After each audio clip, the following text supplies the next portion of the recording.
are desserts where nuts figure prominently. And while the name is funny, the results are always delicious. I'll start with something basic, financiers. These are little tea cakes, golden in color and made using ground almonds. Then I'll move up a level and share my recipe for Italian pine nut cake using tender toasted pine nuts. After that, you'll be ready to take on the challenge of a Mont Blanc torte. Ooh, meringue layers with a chestnut cream filling. This is a dessert worthy of a French patisserie. For a little something extra, I'll make nut brittle, and you can use this as a garnish on your nut desserts, or it's a treat all on its own. But let's start with those basics, the financier. These are little tea cakes cooked to a golden brown, and the key ingredient is the ground almonds. So I'll start by measuring 1.25 cups of untoasted ground almonds. Ground almonds are probably the most common of the ground nuts you see in baking. And they have a coarse texture to them. And it's important in this recipe that they remain untoasted because as the batter bakes, those ground almonds absorb the moisture from the batter and fluff up beautifully and bake up so tenderly. That's one of the common features of most nut desserts, is the ground nuts particularly lend a tenderness to the baked result. Because of that quantity of ground almonds, I only need a bit of flour, 3 tablespoons. And I'll add to the dry ingredients 1/2 cup of sugar, along with 1/8 teaspoon of ground cinnamon. Financiers get their name because once they're baked, they look like little bars of gold. And it's the melted butter at the end that does that. So I'm just gonna stir my dry ingredients together. And what I have in this bowl is 3 egg whites. And I'm just going to whisk them by hand, just until they're foamy. There, just that little bit to loosen them up.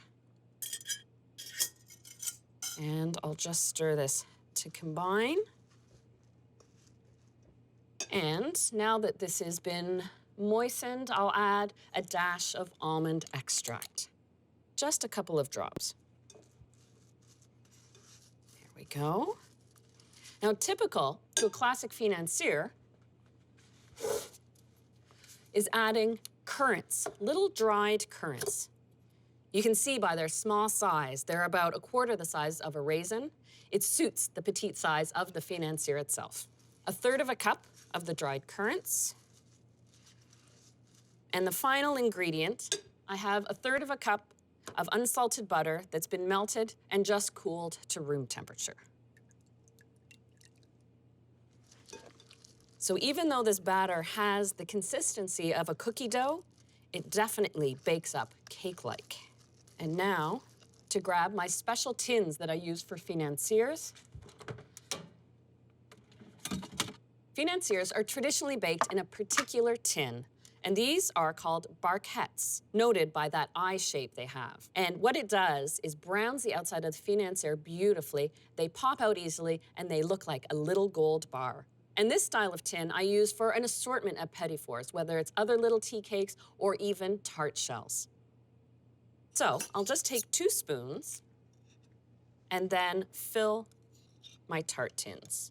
The chilled metal tin with its coating of butter also promotes the cakes baking with a gentle peak at the center of them, a signature look of a financier.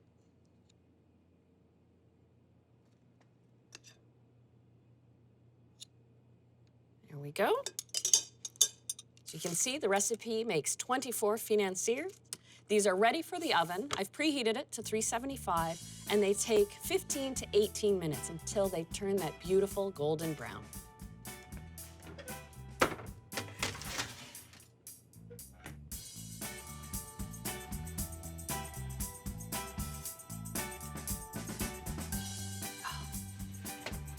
There they are, beautiful and golden brown. Now, it's important to let the financiers cool completely in the tin, and I have some that have already cooled down. And you can see that gentle little peak in the center. And because I chilled the tins, they pop out easily, and there's that golden gold bar look to them. Because of that quantity of ground almonds, these actually stay moist for up to 5 or 6 days. And you can see they're definitely not a cookie. This is a beautiful, tender, buttery little cake.